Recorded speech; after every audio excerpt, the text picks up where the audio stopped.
क्या वाकई परमेश्वर मुझे बुला रहा है? सभी भाई बहनों को जय मसीह की। आज हम एक बहुत ही महत्वपूर्ण विषय पर बात करने जा रहे हैं, परमेश्वर की बुलाहट। हम अक्सर सुनते हैं, परमेश्वर ने मुझे बुलाया है, या मैं प्रभु की बुलाहट पर चल रहा हूं। लेकिन क्या आपने कभी गहराई से सोचा है कि परमेश्वर की बुलाहट होती क्या है? क्या हर किसी को परमेश्वर बुलाता है? क्या यह केवल पासवानों, प्रचारकों या सेवकों के लिए होती है, या क्या यह आपके लिए भी है?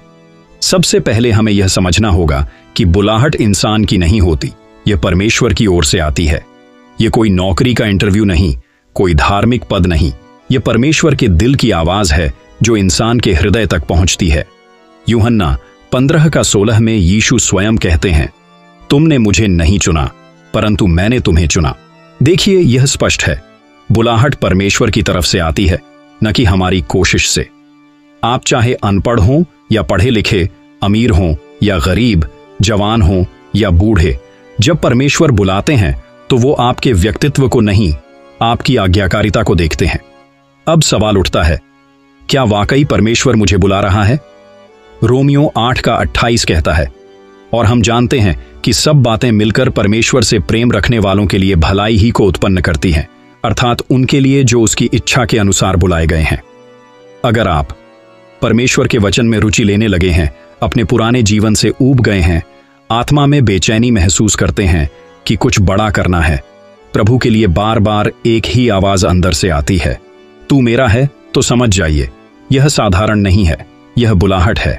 यह आपके हृदय में उत्पन्न हुई वह हलचल है जो दुनिया की कोई चीज शांत नहीं कर सकती, सिवाय परमेश्वर की आज्ञा मानने के।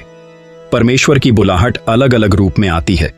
कुछ को प्रभु की सेवा में बुलाया जाता है, जैसे पासबान, प्रचारक। कुछ को प्रार्थना के अगुआ बनने को, कुछ को गवाह बनने को, अपने जीवन से मसीह को दिखाने को, कुछ को धैर्य और प्रेम का पात्र बनाकर दूसरों को सिखाने को। 1 पतरस 2:9 कहता है, परंतु तुम एक चुनी हुई जाति हो, राजा का याजक गण हो, एक पवित्र जाति हो, वे लोग हो जो परमेश्वर के अपने कहे जाते हैं। आपकी बुलाहट हो सकता है मंच पर प्रचार करने की न हो, लेकिन आपका जीवन खुद एक प्रचार है। आपके मुंह से बोले गए शब्द नहीं, आपके कर्म, आपकी नम्रता, आपका संयम, सब परमेश्वर की बुलाहट को प्रकट करते हैं। परंतु अक्सर जब परमेश्वर बुलाते हैं तो हम डर जाते हैं। मैं कौन हूं? मुझसे तो पाप होते हैं, मुझे बाइबल भी ठीक से नहीं आती, लोग क्या कहेंगे? भाई बहनों, जब मूसा को परमेश्वर ने जलती हुई झाड़ी में बुलाया, उसने भी यही कहा, मैं तो बोल नहीं सकता। लेकिन परमेश्वर ने उसकी कमजोरी में अपनी सामर्थ प्रकट की। 2 कुरिन्थियों 12:9, मेरा अनुग्रह तेरे लिए बहुत है, क्योंकि मेरी सामर्थ निर्बलता में पूरी होती है। यानी परमेश्वर हमारी ताकत नहीं, हमारी आज्ञाकारिता चाहता है। बहुत लोग सालों तक प्रभु की बुलाहट को टालते रहते हैं, कभी हालात का बहाना, कभी परिवार का, कभी नौकरी का। लेकिन सच यह है, जो बुलाहट को टालते हैं वे शांति नहीं पाते। यशायाह 46:10 में लिखा है, मैं अपनी युक्ति को स्थिर करूंगा और अपनी इच्छा को पूरी करूंगा।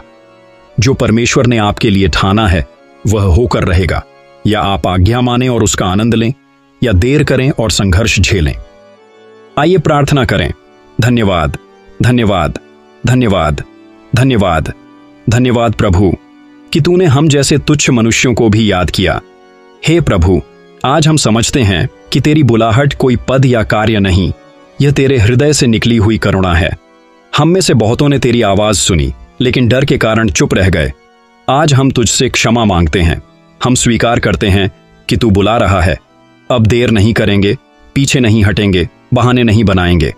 हमारे हृदय को कोमल बना, हमारी आत्मा को जागृत कर और हमारे जीवन को तैयार कर। जो तू कहे हम वही करें, जहां तू भेजे हम वहां जाए, जैसे तू चलाए हम वैसे ही चलें। यीशु के नाम में प्रार्थना करते हैं, आमीन।